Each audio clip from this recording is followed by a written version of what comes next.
Hello.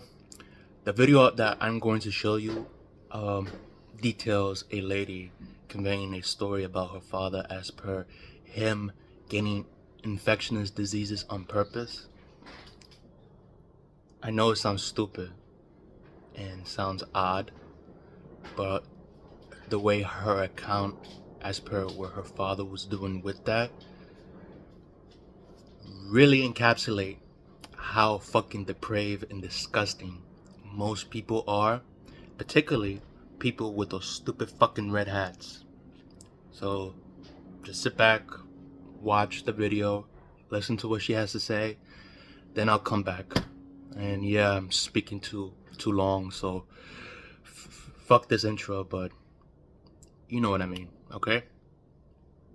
My dad purposefully got HIV because he's a self-proclaimed bug chaser and he thinks that it's hot. And no, I'm not joking because he methodically was planning to do this for years. When we were children, he started to buy books about AIDS and the AIDS epidemic. He would read them and then he would come up to our family and my other siblings and tell us about how amazing it was to be able to take care of victims of the AIDS epidemic and how wouldn't it be such a good cause? And how he just feels so bad for all of those victims and how they just want someone to take care of them. This was all methodic planning so my dad could help us become desensitized for when he developed HIV. About 2 years ago, my family received a call about how my dad was extremely sick. He had rashes on his body, he couldn't sleep, night sweats, all of these horrible things. He genuinely seemed like he was going to die.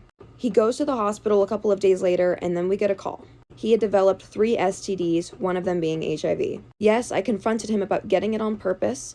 He did not deny this, because why would he? He chose to abandon his family so he could then pursue this life of bug chasing and being with other bug chasers. Not only did he try to groom me to be his partner and his toy, but he also wanted us, his family, to take care of him when he purposefully self-destructed. And I'm not supposed to talk about this either, but I hate him, so. Well, I'm back. And let me just say, very bluntly and calm,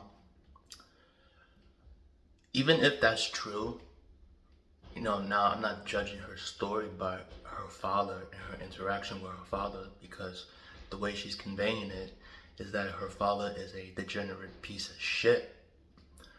But even if that's true, that is fucking disgusting. The lengths of which people would do that just for fun.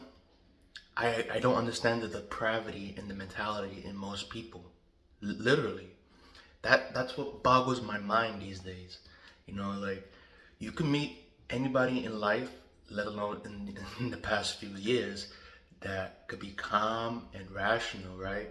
In terms of an outward appearance, but deep down, like, mentally, you don't know exactly what their thoughts and intuitions or assumptions or actions they're planning or cultivating.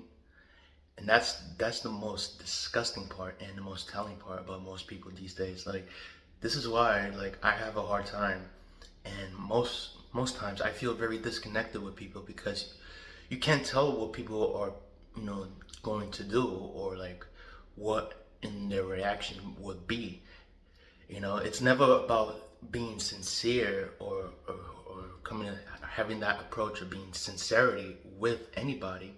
Is always malice under the guise of being nice and being, calm and cordial, you know in which it's something that I have a hard time dealing with a lot of people, especially with people who take their own politics and make it into their own fucking personality, like with those fucking red hats.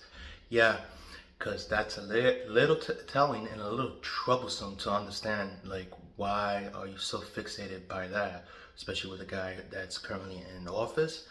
Because it seems to me that you like what that motherfucker does and did.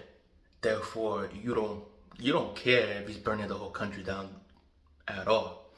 You just don't mind for him being a fucking imbecilic, vile, depraved, disgusting creature, in which it perfectly resonates with your own personality. But then again, It's the same type of people that want to use and tout their own religion and saying that, oh, my religion's superior, oh, whatnot. Oh, I don't care about anybody else's religion or anybody else's life but me. Because everything has to be about them, you know? To paraphrase a cutscene for Family Guy, in which they were making fun of Julia Roberts, most of those people are like, it's me, it's for me, me. Crazy world we live in, really. But also, you gotta be very vigilant with people who are like that and say a lot of derogatory shit about whether it be women, men, you know, if they're trying to get real finicky and real creepy with you, you gotta be very vigilant with people like that, and you gotta stay the fuck away from people like that at all. You know, it's not about being kind or cordial with that. If someone wants to be a fucking creep towards you and say a lot of depraved shit or try to make you feel uncomfortable by invading your own personal space or encroaching it, well, you have every right to get away from that piece of shit or whoever it may be. Okay? Yeah, that's my 2 cents on it. But needless to say, I believe this lady's story. Okay?